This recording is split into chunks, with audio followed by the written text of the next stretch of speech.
राधे राधे दोस्तों, आज मैं आपको अजय एकादशी की व्रत कथा सुनाऊंगी। तो चलिए प्रारंभ करते हैं। कुंती पुत्र युधिष्ठिर जी कहने लगे, यह भगवान भाद्रपद कृष्ण एकादशी का क्या नाम है?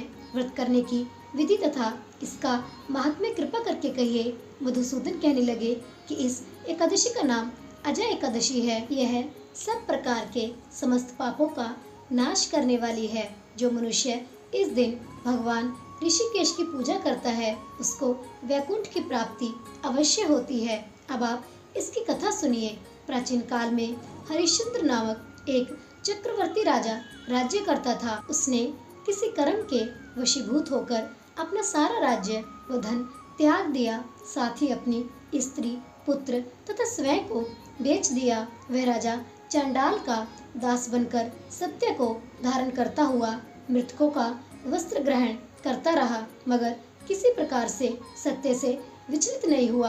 कई बार राजा चिंता के समुद्र में डूबकर अपने मन में विचार करने लगता कि मैं कहाँ जाऊं, क्या करूं कि जिससे मेरा उद्धार हो। इस प्रकार राजा को कई वर्ष बीत गए। एक दिन राजा इसी चिंता में बैठा हुआ था कि गौतम ऋषि आ गए।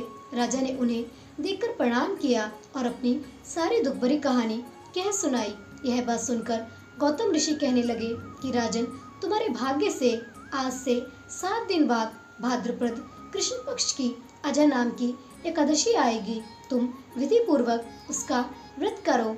गौतम ऋषि ने कहा कि इस व्रत के पुण्य प्रभाव से तुम्हारे समस्त पाप नष्ट हो जाएंगे। इस प्रकार राजा से कहकर गौतम ऋषि उसी समय अंतर्ध्यान हो गए। राजा ने उनके कथा अनुसार एकादशी आने पर विधि पूर्वक व्रत व जागरण किया। उस व्रत के प्रभाव से राजा के समस्त पाप नष्ट हो गए। स्वर्ग से बाजे बजने लगे और पुष्पों की वर्षा होने लगी। उसने अपने मृतक पुत्र को जीवित और अपनी स्त्री को वस्त्र तथा आभूषणों से युक्त देखा। व्रत के प्रभाव से राजा को पुण्य राज्य मिल गया। अंत में वह अपने परिवार सहित स्वर्ग को गया। हे राजन, यह सब अजय एकादशी के प्रभाव से ही हुआ है।